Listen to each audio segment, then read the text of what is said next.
Hi, everyone. This is Lisa Haven, and I have with me a very extra special guest who I have been attempting to get on and wanted to get on for a while. And I've actually been delving through a lot of his research, and I've shared it here on YouTube quite a few times. So I think you guys are going to want to really listen to this whole report because it contains a lot of crucial information that is being ignored by our government, that is being ignored by FEMA, and it is a must know. So who is the special guest? Well, it's John Casey, and I'm going to reference my notes, but he is the former White House Space Program Advisor, a consultant to NASA headquarters. He is president of Space and Science Research Corporation. He is also the CEO of Earthquake and Prediction Center, and we're really going to delve in to some of the earthquake predictions that he's made and how that's being ignored with the New Madrid and many others in California. He's also a space shuttle engineer and author, which he's going to show you the book in a moment, of Dark Winter. So John, are you with me? I am with you, Lisa. Thank you for having me on. Yes, thank you. And I know you got a copy of the book, and I'm going to leave a link for that. Can you show everyone so they know what I'm referencing there and they get an idea? This is my book, Dark Winter. During summer of last year, it was the #1 best-selling climate book on Amazon.com. And did something else no other book did last year. It was also the #1 bestseller in public policy, astronomy and astrophysics, weather, and earth science. So I want to thank all of your followers who may have picked up my book, and thank you for making it #1.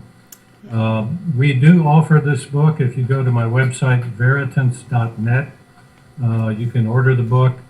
We provided at a price substantially below anyone else, including Amazon, and the book is signed, so follow the instructions at veritance.net.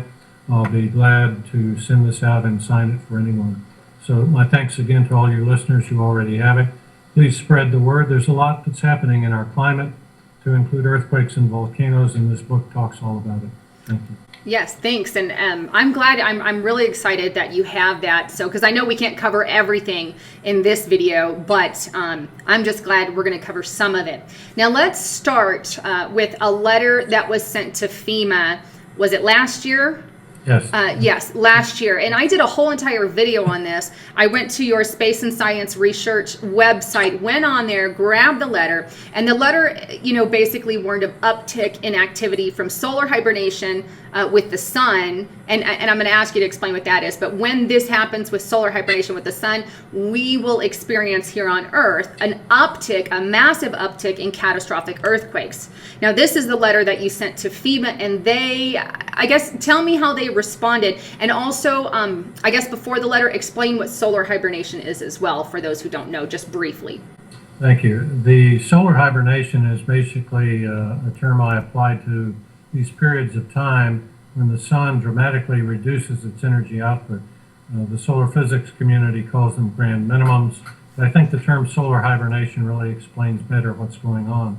When the sun cuts back on its energy output, it makes the Earth much, much colder. The sun does this on regular repeating cycles. So all we have to do is go back in history and see what happened the last time these cycles struck, these cold cycles.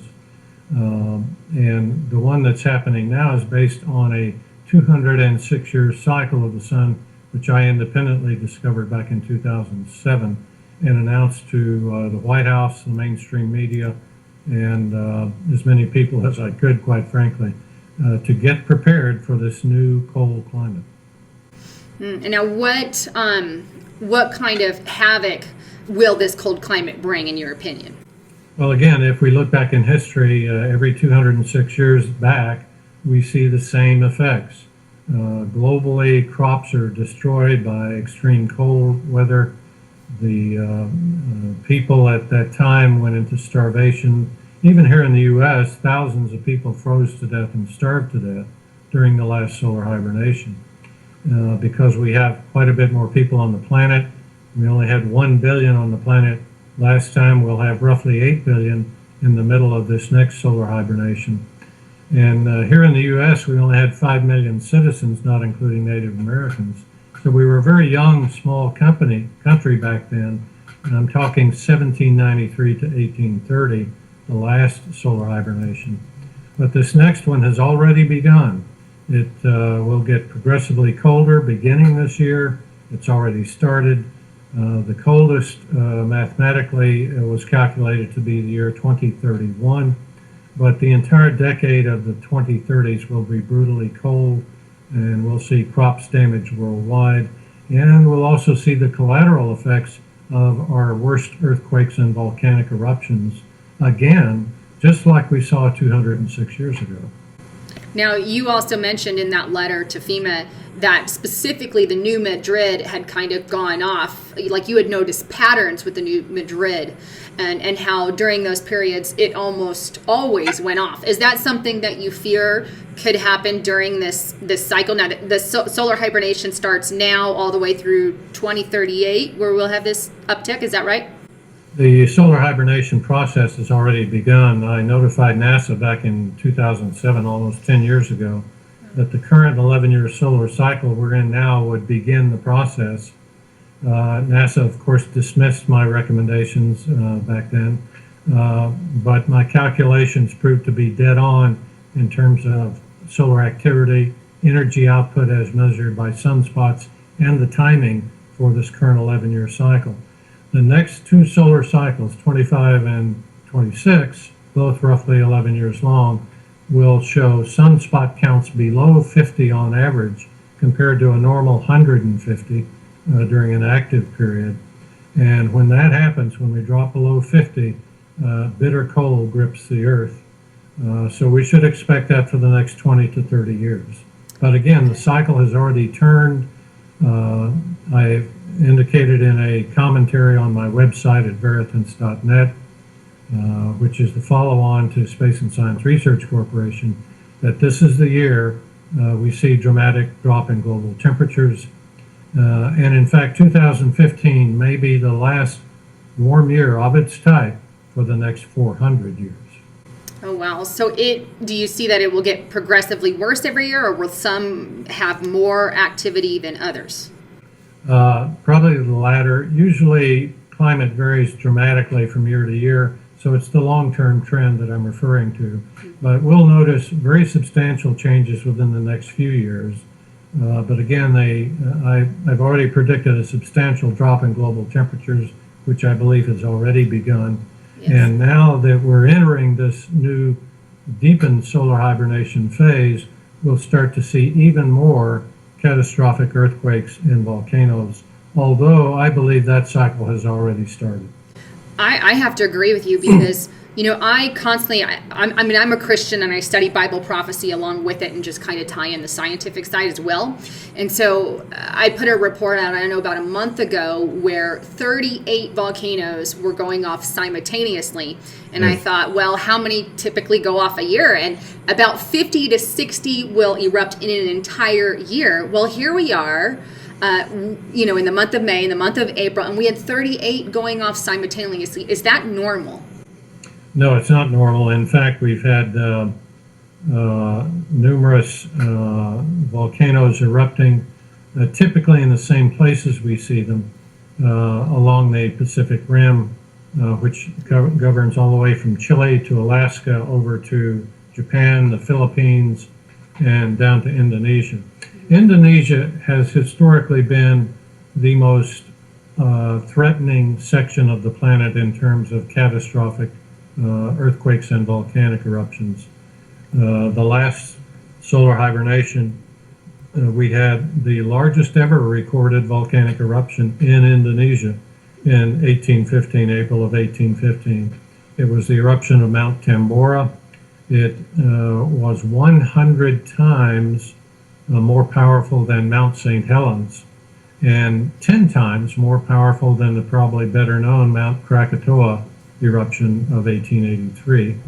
So again, all eyes should be on the Indonesian archipelago in that area of the world for the next catastrophic volcanic eruption. But that doesn't mean we're out of the woods here. We also have the Cascade Range in the western states that are quite active. Mount St. Helens, of course, 1980, had its big eruption on May 18th. That was what we call a volcanic explosivity index of 5. When you get 5 or better, especially in the 6 and 7 range, then you see climatic impacts of these large volcanoes. We're going to see those here in the U.S. But most importantly, and in the letter I sent to FEMA, we're going to see our worst earthquakes in over 200 years. Now, do you think some places are more prone here in America than others? I mean, is there a way to say, okay, this one has a more likely chance of going off than this fault line or anything like that? No question about it. The research that I participated in with other eminent geologists around the world has shown a very clear linkage, in fact, between these new cold climates or solar hibernations and these catastrophic earthquakes and volcanoes.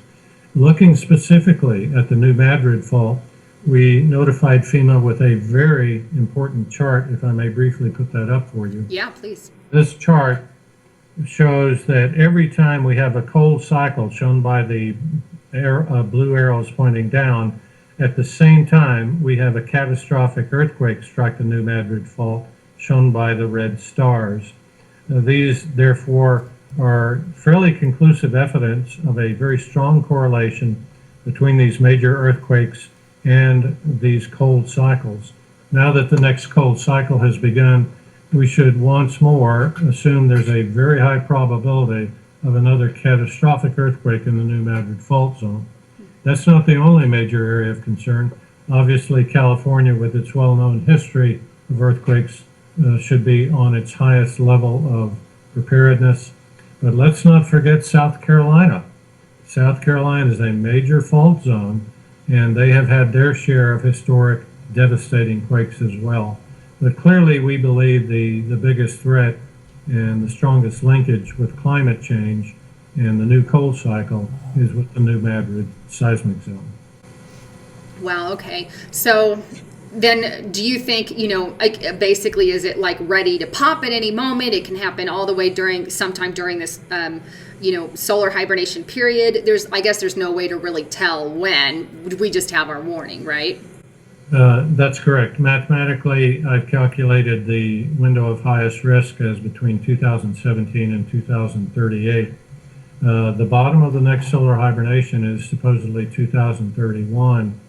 But bear in mind another factor that one can see off this chart is the fact that usually the earthquakes occur at the very bottom. Now that would be 2031, but some of them occur just prior to that. So really the crunch period or highest risk period, if you will, is probably going to be a few years before or including 2031 based on past performance. So that's why we've designated the window of opportunity as 2017 to 2038. It could fall anywhere within there. Now, I have noticed just this year alone that there has been quite a huge uptick. I know there was a lot of talk, at least in the side of news that I study, about all the earthquakes that we were having, in Japan and across the country. There were also an uptick in that. Have you noticed, just since you've been watching with the solar hibernation, have you noticed patterns of increases in earthquake activity? And if so, are the levels of the earthquake increasing as well, like the magnitude of them? That's correct. And the answer is yes in both cases. We did research that we published in papers and published them online. I will include that research in my upcoming book that I hope to have completed in draft by July. We'll see. These scientific books do take a little longer than the fictional type. But bottom line is, there's a very strong correlation. We know with certainty that our worst earthquakes and worst volcanoes will be coming. The question then is, does history give us any indication of how bad they will be and what kind of preparations we should take?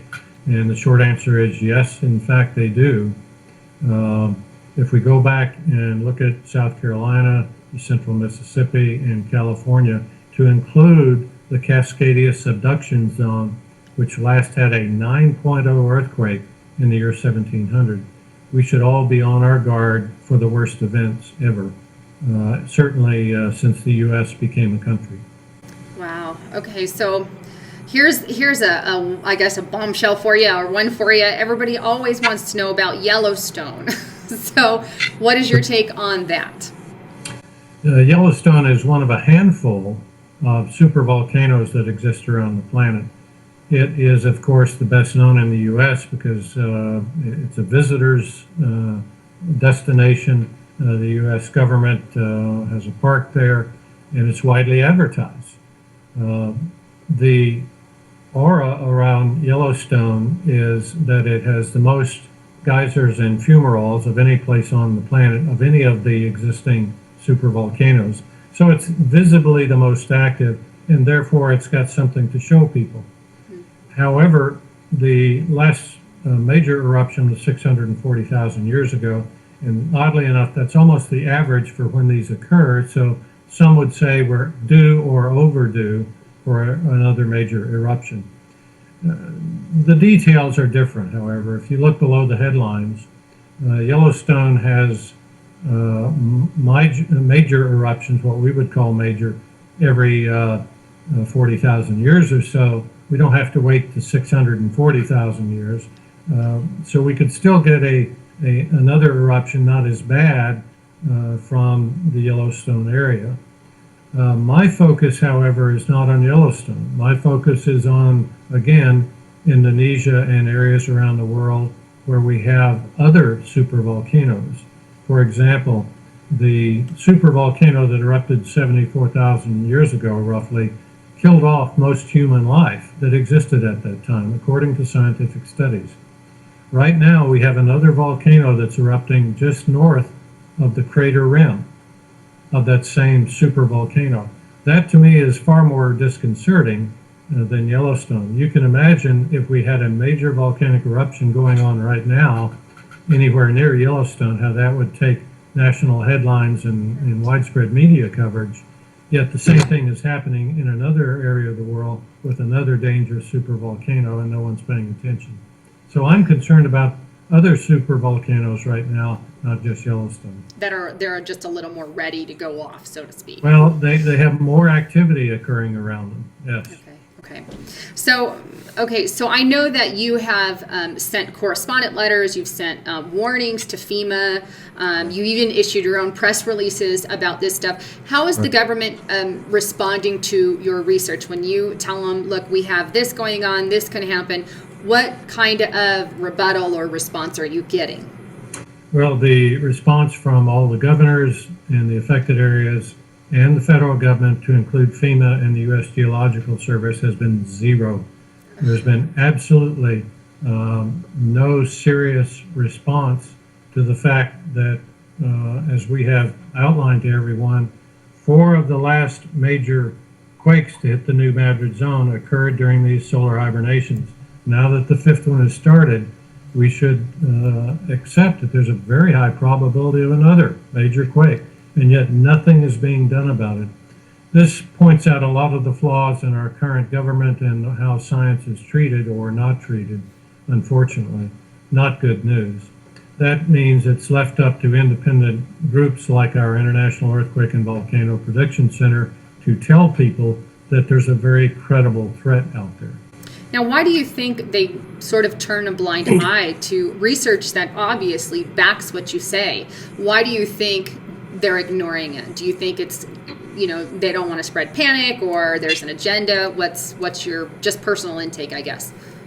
Best guess I can say is that the government does not like to hear bad news. We've got a president who's trying to polish his legacy. He doesn't want to scare people or threaten people with a dire consequence of a major eruption in the New Madrid Fault. And besides, you have to understand there's a dogma that exists within our government that says that no one can predict earthquakes. Now, that's a very sad state of affairs, but our government's policy prevents people from listening to people like the International Earthquake and Volcano Prediction Center, who do have a track record of predicting earthquakes. And now we've come up with the linkage, perhaps the causative linkage, between some of the worst earthquakes and climate change.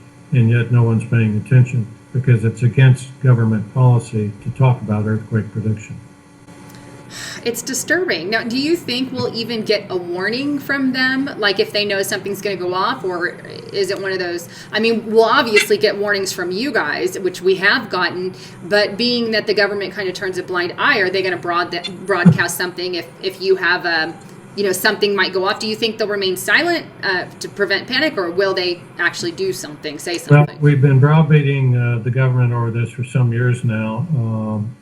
Last year, the year before, I forget which, the USGS finally did put out an increased threat alert for California. They've done nothing for South Carolina. They've done nothing for the New Madrid fault.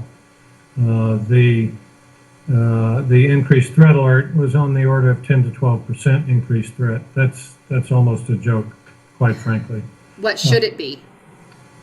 Well, if you look at history again, we should assume a very high percentage increase in threat.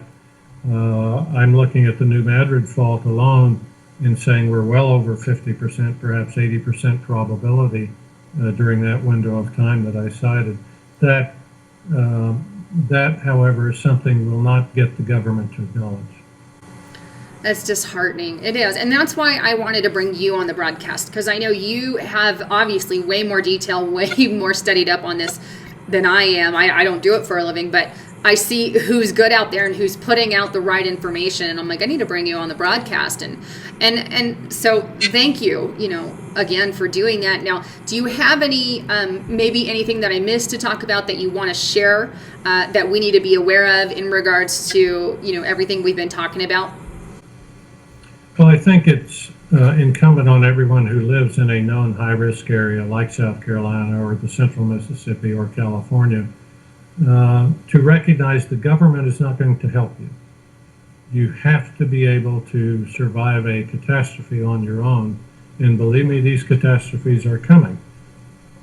What does that mean? Well, it means you need to have water stored, you need to have food stored, you need to have batteries and flashlights and toilet paper and everything else that goes along with being prepared to do without for weeks or sometimes months at a time. There are other reasons for preparing for that kind of eventuality. Economic collapse is widely discussed. The threat of cyber attack is now the subject of a best-selling book by former news anchor Ted Koppel, where he says it's not a question of if, but when. And he's saying the same thing. You should have a one-year food supply. And he's not even talking about the climate or the cold or earthquakes and volcanoes. So there are a number of industry experts in various industries that are saying we're heading into some very difficult times. I'm sure your biblical studies will back that up. But from a purely scientific standpoint, we know that there are valid scientific reasons also to get prepared. Absolutely. And, I tell all the viewers out there, if you're not prepared with food, please do so. I mean, the more people that have food, the better it's going to be for all of us. Because there is going to be riots. There is going to be, people breaking out trying to get a hold of some food and lots of dirty stuff going on. So pack your own food, put it in a Mylar bag, oxygen sucker, seal that bad boy up. Or I use foodforliberty.com/haven. It's just my preferred source. I eat it, I store it, I have it. You don't use them, use someone. You just get ready. So great advice there, John, and I agree wholeheartedly. Now, can you share once again that information to your website, your book, how people can contact you if they have additional questions? Please go to www.veritence.net. I'll spell that VERITENCE. It stands for Truth in Science, veritence.net. Go to that website. You'll see the latest commentary where I give two major predictions about our climate. I urge everyone to download that and pass it around wherever you can. These are major predictions. And in addition, you go to the publications page and you'll be able to read about Dark Winter and how to get an autographed copy at the best price available on the market today. So I want to thank everyone, and especially the good people at Newsmax Media, who helped make this the #1 book last year on Amazon.com. So that's the best recommendation. Learn what's going on, study, and get prepared. Thank you, and thanks again. And I look forward to your new book. Do you have a title for that yet? The working title is called Upheaval. Upheaval. Okay, well, keep me posted when that comes. I'll have to pull you back on and get more info. But Looking forward to it. Thank you again, Lisa, for all the good work you do. thank you again. Well, thanks again for tuning in to my channel. Don't forget to subscribe. Just click that subscribe button now. Also, getthetea.com, another good sponsor of mine. I back the products completely, all of them there, but it cleanses out, got great stuff to cleanse out your system and keep you healthy during this time when we are being attacked with GMOs and fluoride and chemtrails. Well, thanks again for tuning in. This is Lisa Haven signing off.